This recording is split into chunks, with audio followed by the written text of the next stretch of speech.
ഇനി ഒരു കാര്യം നിങ്ങൾക്ക് കാണിച്ചു തരാം. നമ്മളിപ്പോൾ ഒരു വലിയ ദുരന്തത്തെ, ഒരു പ്രളയ സമാന സാഹചര്യത്തെ അതിജീവിച്ചല്ലോ.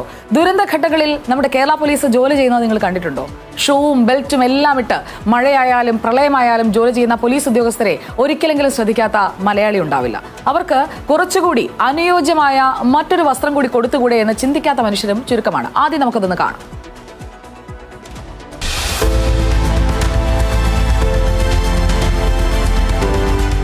ഏത് ദുരന്തമുഖത്തും രാവെന്നോ പകലെന്നോ വ്യത്യാസമില്ലാതെ ഓടിയെത്തുന്ന വിഭാഗമാണ് നമ്മുടെ കേരള പോലീസ്.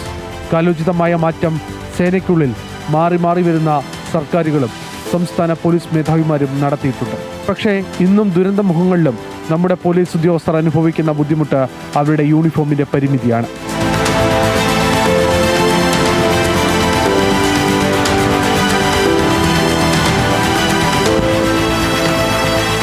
കഴിഞ്ഞ ദിവസങ്ങളിൽ പത്തനംതിട്ടയിലും ആലപ്പുഴയിലും കണ്ട ചില ദൃശ്യങ്ങളാണിത്. കോരിച്ചൊരിയുന്ന പേമാരി, കവിഞ്ഞൊഴുകുന്ന നദികൾ, പ്രളയസമാനമായ സാഹചര്യം. പക്ഷേ നമ്മുടെ പോലീസ് ഉദ്യോഗസ്ഥരുടെ വേഷം ബൂട്ടും ബെൽറ്റും തൊപ്പിയുമെല്ലാം നിറഞ്ഞത്. നീന്തലറിയാവുന്ന പോലീസ് ഉദ്യോഗസ്ഥന് പോലും രക്ഷാപ്രവർത്തനത്തിന് ഇറങ്ങാൻ കഴിയാത്ത വേഷവിധാനം. അടിതൊട്ട് മുടിവരെ നനഞ്ഞു നിൽക്കുന്ന പോലീസ് ഉദ്യോഗസ്ഥരെയും ഇതിനിടയിൽ കാണാം. പക്ഷേ പരാതി പറയാൻ നിർവാഹമില്ല. പരിഭവിക്കുക മാത്രമാണ് ഏകയുള്ള പോംവഴി. മണ്ണിടിച്ചിലും പ്രളയവും അടക്കമുള്ള ദുരന്ത സാഹചര്യങ്ങളിൽ ദിവസങ്ങളോളം ജോലി ചെയ്യേണ്ടി വരുന്ന നമ്മുടെ പോലീസ് ഉദ്യോഗസ്ഥർക്ക് ഒരു ദിവസം കഴിഞ്ഞാൽ ഉപയോഗിക്കേണ്ടി വരുന്നത് നനഞ്ഞ ചെളി പറ്റിയ വസ്ത്രമാണ്. ഇതിന് മാറ്റമുണ്ടാകണം.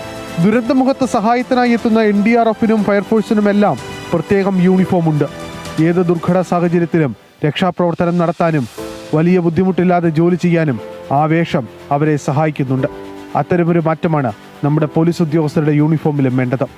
ദുരന്തമുഖങ്ങളിൽ ഇടപെടാൻ കഴിയുന്ന ഏകീകൃതമായ ഒരു യൂണിഫോം നമ്മുടെ പോലീസ് ഉദ്യോഗസ്ഥർക്ക് അനിവാര്യമാണെന്ന് ഒരിക്കൽ കൂടി ഇത്തരം സംഭവങ്ങൾ ഓർമ്മപ്പെടുത്തുന്നു. ഈ വാർത്ത ഞങ്ങൾ ആഭ്യന്തര വകുപ്പ് മുന്നിലേക്ക് വെക്കുകയാണ്.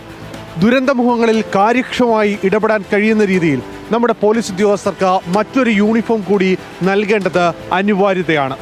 ആ കാര്യത്തിൽ സർക്കാർ ആലോചിച്ച് എത്രയും വേഗം തീരുമാനമെടുക്കണം. കൊല്ലത്തുനിന്ന് അരുൺ രാജ്, ബിഗ് TV. നമ്മുടെ ആഭ്യന്തരമന്ത്രി രമേശ് ചെന്നിത്തലയും DGP റവാഡ ചന്ദ്രശേഖർ സാറും ഒക്കെ ഇത് കാണുമെന്ന് ഞാൻ പ്രതീക്ഷിക്കുകയാണ്. കാരണം നമ്മുടെ പോലീസുകാർ ഈ കഴിഞ്ഞ പ്രളയ സാഹചര്യത്തിലും അവർ ആ ഷൂവും ആ യൂണിഫോമും ഒക്കെ ഇട്ടാണ് ആ കോരിച്ചൊരിയുന്ന മഴയിലും അതിലൂടെയൊക്കെ നടന്നു പോകുന്നത്. ഞാൻ അടക്കമുള്ളവർ കണ്ടതാണ്. അപ്പോൾ മഴക്കാലത്ത് എല്ലായിടങ്ങളിലും പോലീസ് സേനയ്ക്ക് എങ്ങനെയാണ് അവർക്കുള്ള വസ്ത്രവിന്യാസം എന്നുള്ളത് നമ്മൾ മറ്റു മോഡലൊക്കെ നോക്കാറുള്ളതാണല്ലോ. അപ്പോൾ റൂം ഫോർ റിവർ ഒന്നും പഠിക്കാൻ പോകേണ്ട. നമ്മുടെ പോലീസ് ഉദ്യോഗസ്ഥർക്ക് ഈ മഴക്കാലത്ത് അതുപോലെ ദുരന്ത മേഖലകളിൽ ഉരുൾപൊട്ടൽ ഉണ്ടാകുന്ന ഇടങ്ങളിൽ അവിടെയൊക്കെ അവരുടെ ജീവന് കൂടി സുരക്ഷിത ഉണ്ടാകുന്ന രീതിയിൽ അവർക്ക് ചെളിയിലും മഴയിലും മണ്ണിലും ഒക്കെ ചവിട്ടി നടക്കാൻ കഴിയുന്ന രീതിയിലുള്ള ചെരുപ്പുകളടക്കം ക്രമീകരിച്ചുകൊണ്ട് അങ്ങനെയുള്ള ഒരു സംവിധാനത്തിലേക്ക് പോകുമെന്ന ഒരു പ്രതീക്ഷയാണ് ഈ റിപ്പോർട്ട് അധികൃതർ മുന്നിലേക്ക് വയ്ക്കുമ്പോൾ ബിഗ് TVക്കുള്ളത്.